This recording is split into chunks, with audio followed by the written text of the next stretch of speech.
ഗൗളി ജന്മം എന്ന ഗ്രേസിയുടെ കഥയുടെ അടുത്ത ഭാഗമാണ് അവതരിപ്പിക്കുന്നത്. പെൺഗൗളി ഭർത്താവിൻ്റെ മുഖത്ത് അത്ഭുതാതരങ്ങളോടെ നോക്കി. ആ നോട്ടം കണ്ടില്ലെന്ന് നടിച്ച ആൺഗൗളി തന്നോട് തന്നെ പറഞ്ഞു, കഷ്ടം, കിശോരലാലിൻ്റെ വർഗത്തിന് അഹന്ത ഇപ്പോഴുമുണ്ട്. അങ്ങോർക്ക് ഒടുവിലുണ്ടായ തിരിച്ചറിവ് ഈ ജന്മം ഇവയ്ക്കൊട്ട് കിട്ടുകയുമില്ല. പെൺഗൗളിക്ക് ജിജ്ഞാസ അടക്കാനായില്ല. ആരാണ് കിശോരലാൽ?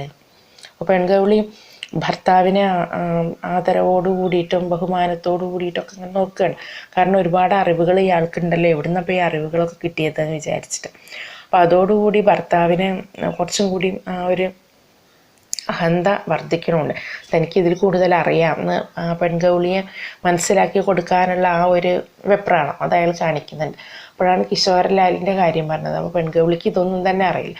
പെൺഗൗളി ചോദിക്കണം, ആരാണ് ഈ കിശോരലാൽ? ആൺഗൗളിയുടെ കണ്ണുകളിൽ പോയ ജന്മത്തിൻ്റെ ഓർമ്മ മുറിഞ്ഞു വീണ വാൽ പോലെ പിടഞ്ഞു. അത് പൊൻകുന്നം വർക്കിയുടെ ഒരു കഥാപാത്രമാണ്, പ്രഗത്ഭനായ ഒരു ഡോക്ടർ. പെൺഗൗളിയുടെ വട്ടക്കണ്ണുകളിൽ അജ്ഞത തുറിച്ചൊന്നു. പൊൻകുന്നം വർക്കിയോ? അതെ, അങ്ങോരെ മലയാളത്തിലെ ഒരു കഥാകൃത്തായിരുന്നു. തൻ്റെ ആൺപിറന്നവൻ്റെ പൊതുജ്ഞാനത്തെക്കുറിച്ച് പെൺഗൗളിക്ക് വളരെ മതിപ്പ് തോന്നി. അത് അവൾ പുറത്തെടുക്കുകയും ചെയ്തു. അപ്പോൾ പെൺഗൗളിക്ക് ഇതൊന്നും തന്നെ അറിയില്ല. ആൺഗൗളിക്കാണെങ്കിൽ കിശോരലാലിനെ അറിയാം, അത് ഒരു പൊൻകുന്നം വർക്കിയുടെ ഒരു കഥാപാത്രമാണെന്ന് അറിയാം, പൊൻകുന്നം വർക്കി മലയാളത്തിലെ ഒരു കഥാകൃത്താണെന്നറിയാം. ഇതൊന്നും തന്നെ പെൺഗൗളിക്ക് അറിയില്ല. അപ്പോൾ അവൾക്ക് തൻ്റെ ഭർത്താവിനോട് വല്ലാത്ത മതിപ്പ് തോന്നുകയാണ്. ഇത്രയും വിവരങ്ങളൊക്കെ ഇദ്ദേഹത്തിന് ഉണ്ടല്ലോ. നിങ്ങൾ വെറുമൊരു ഗൗളിയല്ലേ, പിന്നെ ഇതൊക്കെ എങ്ങനെയാണ് അറിഞ്ഞത്? ഒരു നെടുവീർപ്പോടെ ആൺഗൗളി പറഞ്ഞു. ഞാൻ മുജ്ജന്മത്തിൽ ഒരു കഥാകൃത്തായിരുന്നു. എൻ്റെ കഥകൾ മലയാളത്തിലെ ഏറ്റവും മികച്ച കഥകളാണെന്ന് ഞാൻ അഭിമാനിച്ചു. അതുകൊണ്ടാണ് ഈ ജന്മത്തിൽ ഞാൻ മേൽക്കൂര താങ്ങുന്ന ഒരു ഗൗളിയായത്. പെൺഗൗളി ആത്മനിന്ദയോടെ തലതല്ലി. കഷ്ടം, എനിക്ക് മുജ്ജന്മത്തെക്കുറിച്ച് ഓർമ്മയും തെളിയുന്നില്ലല്ലോ. ഞാൻ ആരായിരുന്നുവെന്നറിയാൻ എനിക്ക് വളരെയേറെ ആഗ്രഹമുണ്ട്. പുരുഷൻ്റെ അഹന്ത ഗൗളി ജന്മത്തിലും തീർത്തും തേഞ്ഞു പോയിരുന്നില്ല. അപ്പോൾ ആൺഗൗളിയുടെ ഈ സംഭാഷണമൊക്കെ കേട്ടപ്പോൾ എനിക്ക് മുജ്ജന്മത്തിൽ ഉണ്ടായിട്ടുള്ള അറിവ് വെച്ചിട്ടാണ് ഞാനിപ്പോൾ സംസാരിക്കുന്നത് എന്നൊക്കെ പറഞ്ഞു കഴിഞ്ഞപ്പോൾ പെൺഗൗളിക്ക് വല്ലാത്ത സങ്കടം തോന്നി. കാരണം അവൾക്ക് ഈ മുജ്ജന്മത്തെക്കുറിച്ചൊന്നും തന്നെ അറിയാനായിട്ട് കഴിയുന്നില്ല. അപ്പോൾ പെൺഗൗളി പറയാണ്, എനിക്ക് എൻ്റെ കഴിഞ്ഞ ജന്മത്തെക്കുറിച്ച് ഒന്നും തന്നെ അറിയില്ല. എനിക്കത് അറിയണമെന്ന് ആഗ്രഹമുണ്ട്. എന്താണ് ചെയ്യുക? അപ്പോൾ ആൺഗൗളി പറഞ്ഞു, അതിന് ബോധോദയം ഉണ്ടാകണം. എല്ലാവരുടെയും ഉള്ളിലുണ്ട് ഒരു ബോധിവൃക്ഷം. അത് തിരിച്ചറിഞ്ഞ് ബോധിവൃക്ഷ ചുവട്ടിൽ ധ്യാനത്തിൽ അമരണം, ബുദ്ധൻ ചെയ്തതുപോലെ. പെൺഗൗളി ഔത്സുക്യത്തോടെ ചോദിച്ചു, എന്നിട്ട് അങ്ങോർക്ക് എന്ത് ബോധമാണ് ഉദിച്ചത്? ആൺഗൗളി ഒന്ന് പതറി. അതുകൊണ്ട് തന്നെ അവൻ തിടുക്കത്തിൽ അനാവശ്യമായ ഒരു പ്രസംഗത്തിൻ്റെ ചാലിൽ വീണു. നിങ്ങൾ പെണ്ണുങ്ങൾക്ക് ഒരിക്കലും സാധ്യമല്ലാത്ത ഒരു കാര്യമാണ് ബുദ്ധൻ ചെയ്തത്. പ്രാപഞ്ചിക ദുഃഖത്തിൻ്റെ കാരണം കണ്ടെത്താൻ കൊട്ടാരവും കിരീടവുമൊക്കെ വെടിഞ്ഞു. കെട്ടിയ പെണ്ണിനെയും അവളിലുണ്ടായ ഓമനപുത്രനെയും തിരസ്കരിച്ചു. ബോധിവൃക്ഷ ചുവട്ടിലിരുന്ന് ധ്യാനത്തിൻ്റെ കവാടം തുറന്നു. അപ്പോൾ സർവവും തെളിഞ്ഞു വന്നു. അപ്പോൾ എങ്ങനെയാണ് ഈ മുജ്ജന്മത്തെക്കുറിച്ചുള്ള അറിവുണ്ടാവുക ചോദിച്ചപ്പോൾ അതിന് ബോധോദയം വേണം, ബുദ്ധനെ പോലെ ബോധിവൃക്ഷത്തിൽ ധ്യാനത്തിലിരിക്കണം എന്നൊക്കെ പറഞ്ഞു. അപ്പോൾ പെൺഗൗളി പിന്നെയും ചോദിച്ചു, എന്നിട്ട് എന്ത് ബോധോദയമാണ് അയാൾക്ക് കിട്ടിയത്? അപ്പോൾ അത് പറഞ്ഞു കൊടുക്കാനായിട്ട് ആൺഗൗളിക്ക് ശരിക്കും അറിയില്ല.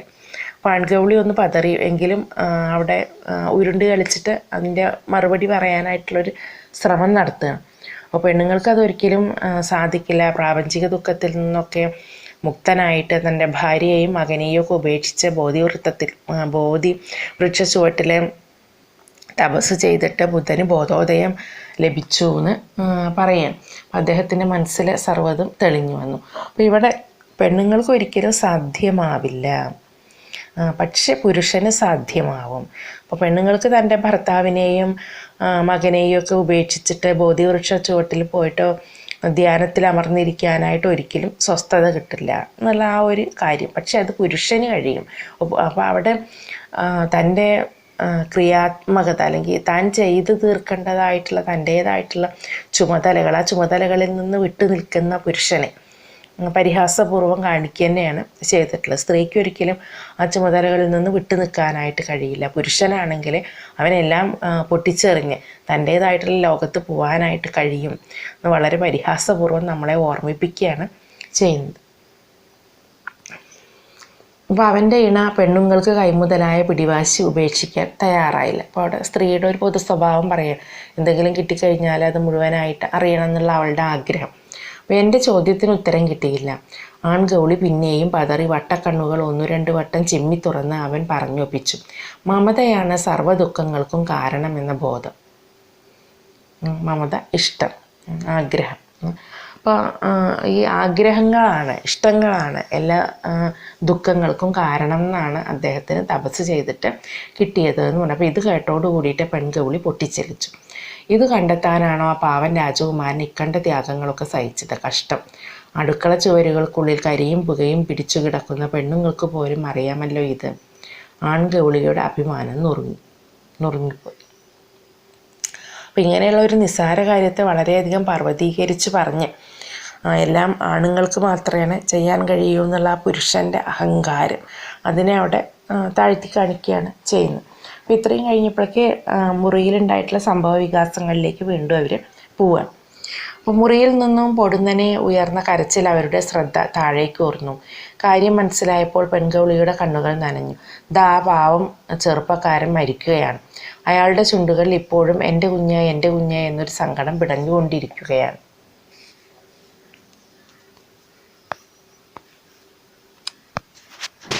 ആ പാവത്തിൻ്റെ ആത്മാവിനെ പിതൃലോകത്ത് പ്രവേശനം കിട്ടാതെ അലഞ്ഞു നടക്കേണ്ട ഗതികേട് വരുമെന്ന് തോന്നുന്നു. ആൺഗൗളി കനത്ത സ്വരത്തിൽ പ്രതിവച്ചു. കാരണം കുഞ്ഞിനെ അയാളുടെ ഭാര്യ അബോർട്ട് ചെയ്ത് കളഞ്ഞാൽ പിന്നെ അച്ഛൻ്റെ കർമ്മങ്ങളൊന്നും നടത്താൻ പിന്നെ ആളുണ്ടാവില്ലല്ലോ. അപ്പോൾ ആ കാര്യം വെച്ചിട്ടാണ് ആൺഗൗളി അങ്ങനെ പറഞ്ഞത്. അപ്പോൾ ആ ചെറുപ്പക്കാരൻ ഇനി അവളുടെ ഉദരത്തിലെ കുഞ്ഞിനെ വെളിച്ചം കാണിക്കുക ഇല്ല, തീർച്ച. മറ്റൊരു ജീവിതം അവൾക്കായി കാത്തിരിക്കുന്നു. പെൺഗൗളി ചിന്താവിഷ്ടയായി. പിന്നെ തിടുക്കത്തിൽ പറഞ്ഞു, ഏതാനും നിമിഷങ്ങൾക്കുള്ളിൽ ഈ മുറിയിൽ ബന്ധുക്കളുടെ തിരക്കാവും. അതിനു മുമ്പ് തന്നെ ഞാൻ ആ ചെറുപ്പക്കാരിയുടെ ബാഗിൽ അടുക്കി വെച്ചിരിക്കുന്ന വസ്ത്രങ്ങൾക്കിടയിൽ കടന്നുകൂടാൻ പോവുകയാണ്. അവളുടെ ഇനിയുള്ള ജീവിതത്തെക്കുറിച്ച് അറിയാൻ എനിക്ക് വളരെ മോഹമുണ്ട്. ആൺഗൗളി ഞെട്ടിപ്പോയി. പെണ്ണെ, അബദ്ധമൊന്നും കാണിക്കരുത്. അവളുടെ ജീവിതം അവൾ ജീവിച്ചു തീർത്തോളും. നീ നിൻ്റെ കാര്യം നോക്ക്.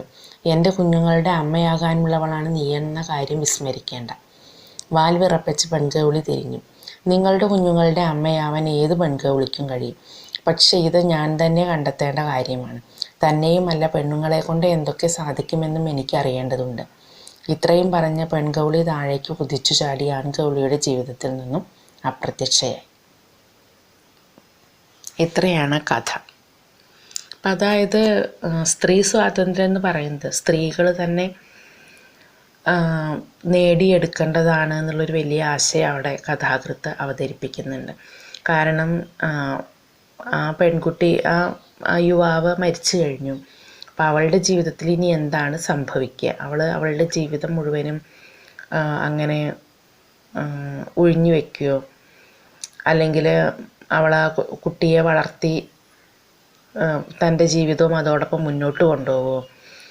അതിൻ്റെ അപ്പുറത്തേക്ക് പിന്നെ ഇനി എന്താണ് അവളുടെ ജീവിതത്തിൽ സംഭവിച്ചുകൊണ്ടിരിക്കുക തുടങ്ങിയിട്ടുള്ള കാര്യങ്ങൾ നമ്മളിലും അതേപോലെ പെൺഗൗളിയിലും ജിജ്ഞാസ ഉണ്ടാക്കുന്നുണ്ട്. അപ്പോൾ പെൺഗൗളി പറയുന്നുണ്ട്, ഇനി അവളുടെ ജീവിതത്തിൽ എന്താണ് സംഭവിക്കുക അത് എനിക്കറിയണം. അപ്പോൾ ആൺഗൗളി അവളെ തടയാണ്. നീ എൻ്റെ കുഞ്ഞുങ്ങളുടെ അമ്മയാവാനുള്ളവളാണ്. നീ അങ്ങനെ പിന്നെ ഇതൊന്നും അന്വേഷിച്ച് പോയാൽ ശരിയാവില്ല. അപ്പോൾ അവിടെ സ്ത്രീ സ്വാതന്ത്ര്യത്തിന് അല്ലെങ്കിൽ സ്ത്രീക്ക് എവിടെയെങ്കിലുമൊക്കെ എത്തിപ്പെടാനുള്ള ആ ഒരവസ്ഥയ്ക്ക് തടസ്സം നിൽക്കുന്ന പുരുഷൻ്റെ സ്വഭാവം. സ്ത്രീ എന്ന് പറയുന്നത് പ്രസവിക്കുക, കുട്ടികളെ വളർത്തുക, വീട്ടിലെ കാര്യങ്ങൾ നോക്കുക, ഇത്തരത്തിലുള്ള ഒരു അവസ്ഥാവിശേഷം മാത്രമാണ് അവൾക്ക് വിധിച്ചിട്ടുള്ളൂ എന്ന് പറയുന്ന പുരുഷൻ്റെ സ്വഭാവം. അവിടെ ബുദ്ധന് എല്ലാം ഒഴിവാക്കി പോകാൻ കഴിഞ്ഞെങ്കിൽ സ്ത്രീക്ക് ഒരിക്കലും അങ്ങനെ കഴിയില്ല എന്ന് പറയുന്ന അതേ പുരുഷൻ അതിനു വേണ്ടി തൻ്റെ ഭാര്യയെയും നിർബന്ധിക്കുന്ന ഒരവസ്ഥയാണ് നമുക്ക് ഗൗളി ജന്മത്തിൻ്റെ അവസാന ഭാഗത്ത് കാണാനായിട്ട് കഴിയും.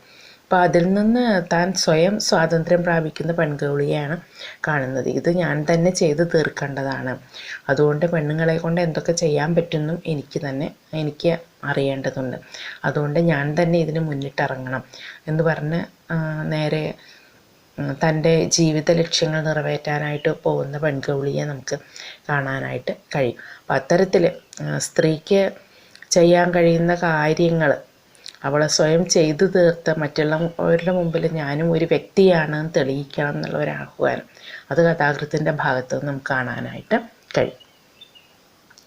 അപ്പോൾ വളരെ ഭംഗിയായിട്ട് സാമൂഹ്യ വിമർശനം നടത്തുന്ന ഒരു കഥയാണ് ഗൗളി ജന്മം എന്ന് പറയുന്നത്. അവിടെ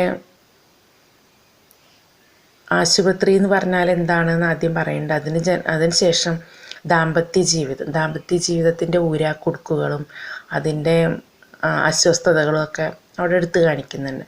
അതിനുശേഷം ആശുപത്രിയിലേക്ക് സന്ദർശകരായി വരുന്ന ആളുകളുടെ പൊതു സ്വഭാവം പറഞ്ഞു, മരിക്കാൻ കിടക്കുന്ന യുവാവിൻ്റെ ആ മരണം ഡോക്ടർ എത്രത്തോളം എളുപ്പമാക്കി എന്നുള്ളതിന് തെളിവായിട്ട് ഡോക്ടറുടെ ആ ഈഗോ അതിനെക്കുറിച്ച് പറഞ്ഞു തന്നു. പുരുഷൻ്റെ അഹങ്കാരം അതാണ് ആൺഗൗളിയുടെ സംഭാഷണങ്ങളിൽ പലയിടത്തും നമുക്ക് കാണാനായിട്ട് കഴിഞ്ഞത്. പിന്നെ തുടക്കത്തിൽ ശാസ്ത്ര വിഷയങ്ങളിൽ എത്രത്തോളം പുരോഗമിച്ചാലും മനുഷ്യനുള്ള അന്ധമായിട്ടുള്ള ചില വിശ്വാസങ്ങൾ ഗൗളിയുടെ ചിലക്കൽ പറഞ്ഞിട്ട് അത് പറയുകയുണ്ടായി. അങ്ങനെ അതിനുശേഷം അവസാനം സ്ത്രീകൾ മറ്റ് എത്ര നിയമങ്ങളുണ്ടായാലും ആരൊക്കെ വിചാരിച്ചാലും അവൾ സ്വയം അവളുടെ കാര്യങ്ങളെ ഏറ്റെടുത്ത് സ്വയം സ്വാതന്ത്ര്യം പ്രാപിക്കണം, സ്വയം അവളുടെ ലക്ഷ്യങ്ങൾ നിറവേറ്റാനായിട്ടുള്ള ശ്രമം അവൾ നടത്തണം എന്നുള്ള ഒരു ആഹ്വാനം കൂടി കഥയുടെ അവസാന ഭാഗത്ത് തരികയാണ് ചെയ്യുന്നത്. അപ്പോൾ 2 സ്വപ്നദർശികൾ എന്നുള്ള